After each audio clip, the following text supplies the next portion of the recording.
ხშირად მეკითხებიან ვაშლის ძმარი რა კურსით WO კურსი რამდენია და მაინტერესებს აქვს თუ არა კურსი ამას საერთოდ. არა, კურსი არა აქვს. უყურეთ, ვაშლის ძმარით ლიმნით ნაკლებად ვაშლის ძმარი რეპექტურია და ვაშლის ძმარი თუ არ ეძლევა ეფექტს, ამის შემთხვევაში გვინდა ბეტაინ ჰიდროქლორიდი, ბეტაინ ჰაშქლორი, ესე ქვია პროდუქტი. ანუ ჩვენ რას ვაკეთებთ?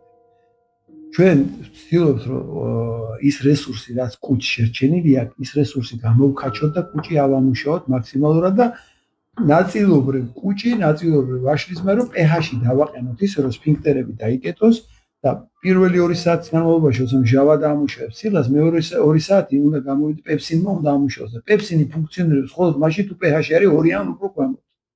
ანუ 2 ან 1.5 და ასე შემდეგ. თუ 2-ზე ზემოთაა pH-ი, პეპსინიც ვეღარ ფუნქციონირებს. ანუ ის მეორე ეტაპი, 4 საათიანი ეტაპის მეორე 2 საათიანი ეტაპი პეპსინმა უნდა იმუშაოს და პეპსინი რომ ამუშაოთ, ჟავიანობა უნდა გავაძლიეროთ და აი ეს ვაშლის ძმარი ამაში გვეხმარება და თან კუჭის რესურსსაც, ანუ მისი რესურსი რაც ადარჩენ, იმას აქტიურებს გარკვეულად. თვითონ ვაშლის ძმარი რატომ არის კიდევ მნიშვნელოვანი? შიგ შედის ძმრის მჟავა და შედის რამდენიმე კომპონენტი, რომელიც ახლა დიდი პროცესია ეს ორგანიზმში არის უჯრედები, უჯრედები, რომელსაც აქვს 6 კომპონენტი. ერთ-ერთი კომპონენტი ზუსტად რომ აქ გააქტიურდეს ეს უჯრედი არის ძმრის მჟავა.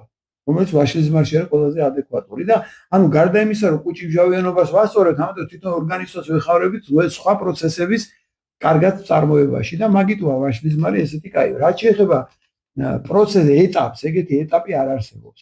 მანამ სანამ ატყობთ რომ გჭირდებათ, უნდა მიიღოთ. ეხლა რას ნიშნავს როგორ უნდა შეატყოთ რომ გჭირდებათ.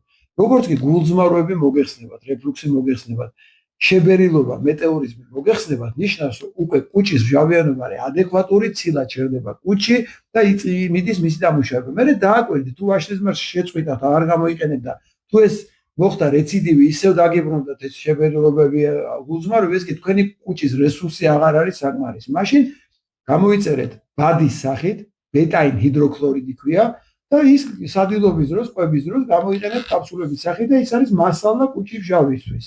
ანუ pH-ი არის მჟავიანობა. pH-ი არის მჟავიანობა. როგორც კი მჟავიანობა აიწევს ჰელიკონს, ანუ შემცირდება. ხო, როცა წამოვა ტუტისკენ, გახდება 4, 3, 4, 5, 6, 7-მდე არის ტუტი. არა, მაგას არ გეკითხები. ანუ ჰელიკო იმ წუთას აი ეს მაინტერესებს. აუცილებლად. როგორც კი მჟავიანობას მოვიყვანთ ნორმაში, ჰელიკო ისე გაჩერდება და იმალება, ისუსება და არ აქტიურდება. ხო. აი ჩვენი უყურეთ, ბუნებრივად, როცა ადამიანი დაიბადა და აი თქვა 20-25 წლის ასაკამდე, როცა ფიზიოლოგია აქტიური ადეკვატურია, ჩვენი კუჭის მჟავიანობა ნორმაში არის 0.8-დან 1.5 pH-მდე. ძალიან ძლიერი მჟავა. და მე რას უშევით ცხოვრების განმავლობაში რა მჟავიანობას ვანადგურებთ ნელ-ნელა და როგორც კი აცდება 2.9-ს იწყება პრობლემები. და იმის მაგალითად ეს პრობლემები ისე მჟავიანობით გადავჭრათ, რას აკეთებენ ექიმების ერთი ნაწილი აძლევენ ანტაციდებს, რომელიც ტუტე გარეო კიდევ უფრო მაგრა ანადგურებს მჟავა, კიდევ უფრო ტუტისკენ მიყავს და უბედურება იწყება. მადლობა. არაფერს.